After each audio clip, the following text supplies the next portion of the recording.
Organisasi Pemuda Mandala Trikora Provinsi Papua. Saya hanya ingin menegaskan bahwa Otsus tidak akan berakhir. Otsus adalah produk undang-undang yang nanti berakhir adalah dananya ditambahkan atau dikurangi dari dana alokasi umum anggaran pendapatan belanja negara.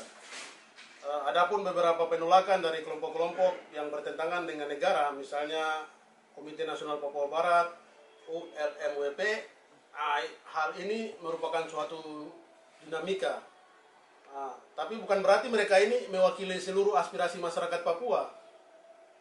Seperti yang terjadi di beberapa daerah penolakan Otsus. Ini kan hanya sebagian kelompok saja dari masyarakat Papua. Mereka tidak mewakili seluruh aspirasi masyarakat Papua.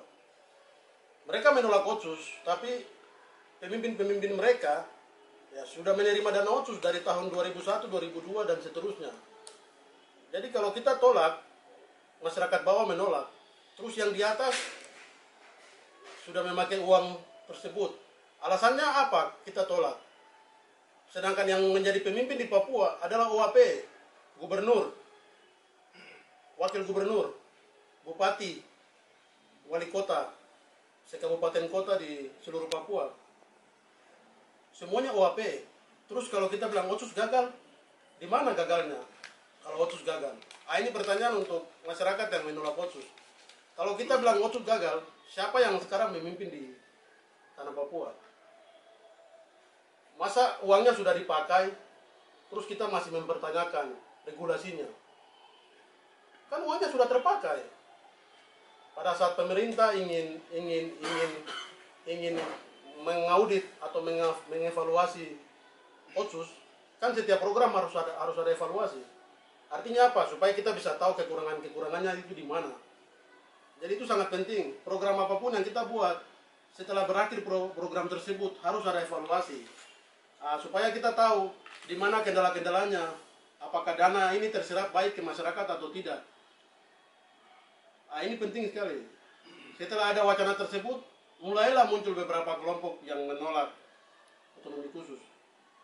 Ini ada apa? Jangan kita menolak otonomi khusus karena ada kepentingan politis kita melindungi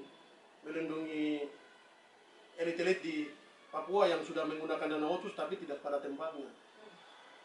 Kita tahu bahwa Papua ini merupakan zona korupsi. Ini bukan hal baru. Papua merupakan zona korupsi. Kita sendiri OAP yang korupsi, terus kita menuduh saudara-saudara kita yang lain. Ini kan salah. Mari kita benahi diri kita dulu, baru kita bisa benahi orang lain.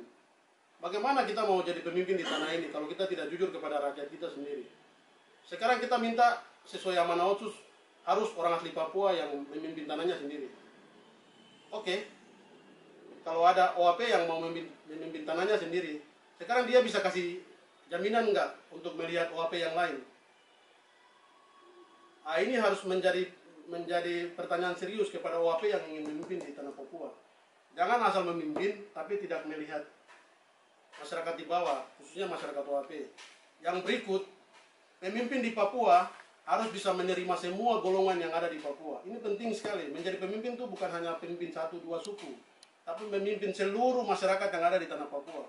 Entah itu dia dari Sulawesi, Jawa, dari Sumatera, dari Maluku, dari Aceh, dari manapun. Ini menjadi penting.